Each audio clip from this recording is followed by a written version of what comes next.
like watermelon, but sometimes I cannot get it much. I like seeing other people, but sometimes for them to not get too close.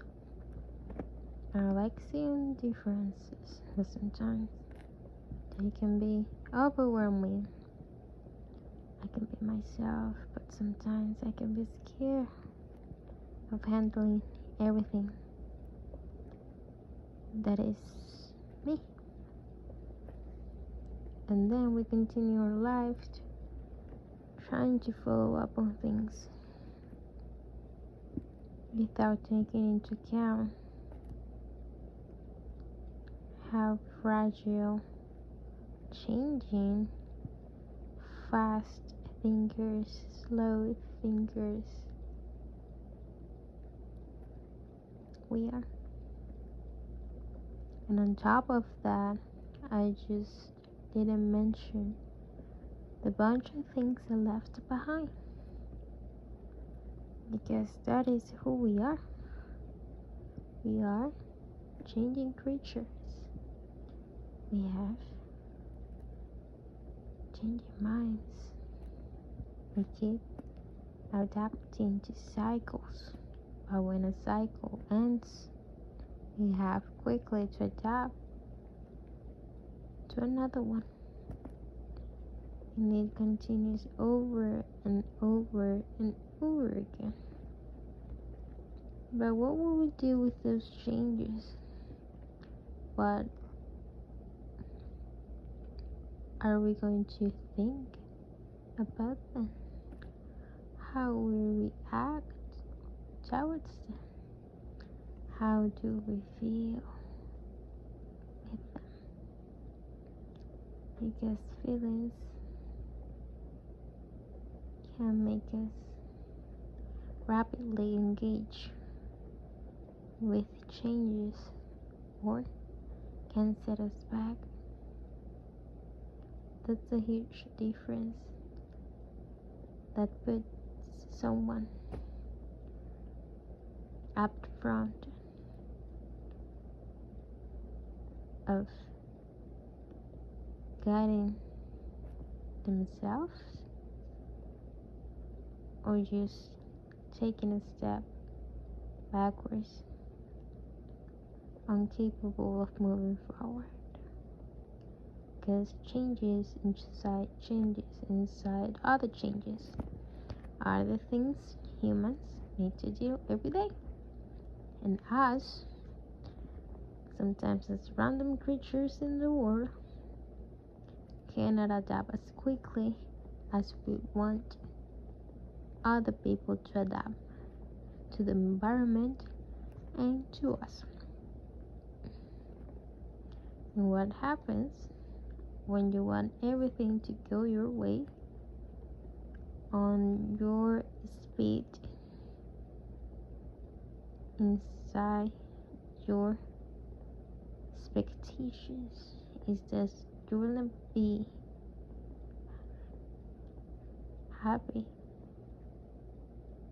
at least not at the point that you can quickly see what you're leaving behind because of your lack of adaptability, because you were taking so much time looking into others' lives and what they were doing, how they were doing it, that you just forgot to just advance with your own, to acquire this kind of flexibility for you to accept what was going on in your lives as well.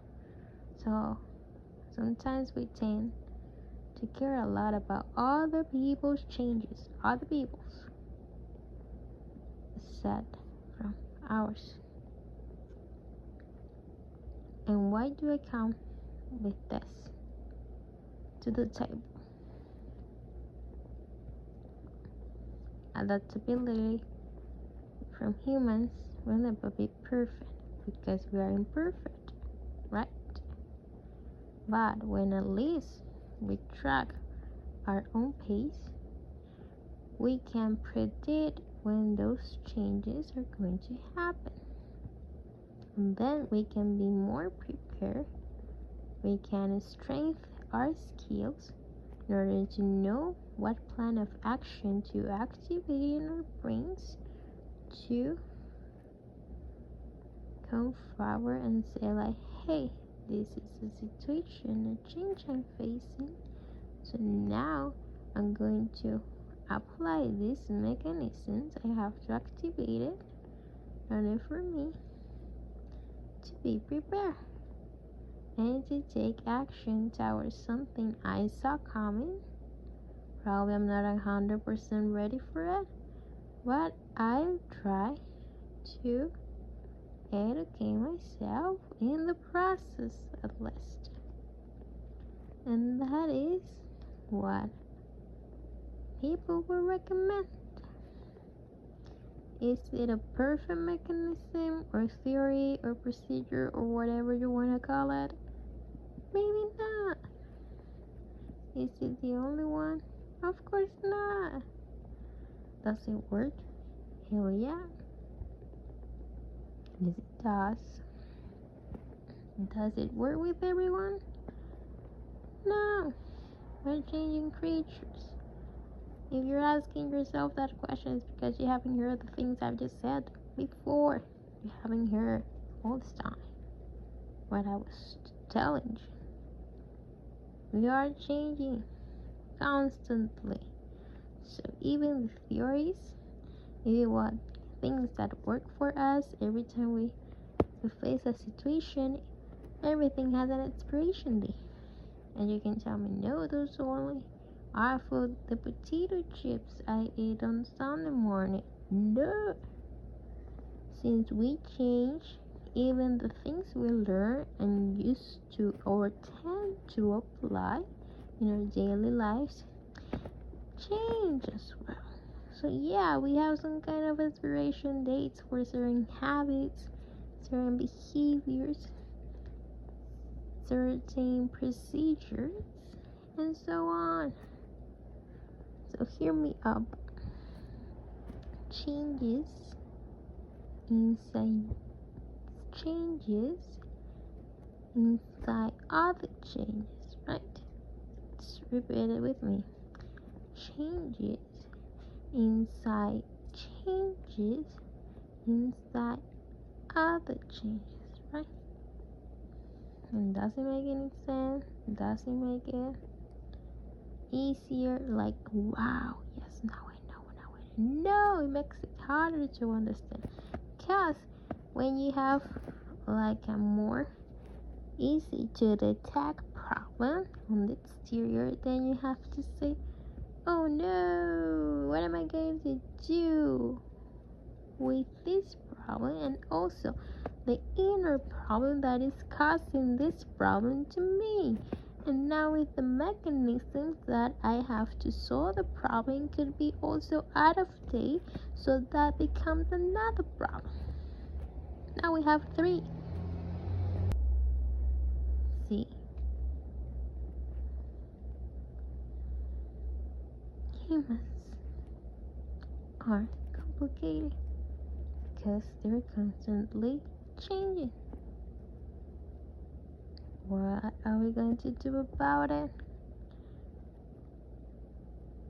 We need to change accordingly to our beliefs, accordingly about what people say. Studies showed us, experiences keep leaking inside our brains, also friends, family. Probably another theory came by a book, podcast, a conversation with a relative, with a neighbor, with a religious member can help you thrive and succeed in this constant evolving categorization of problems. But are you ready to thrive into this new age? Are you able to thrive into this new era? Are you able to be up from problems even though you will never be 100% prepared? Are you able to keep waking up every day? Those are the questions you need to ask yourself. And if those answers are yes to those questions, then you have all the potential you need to overcome them. Have a nice day.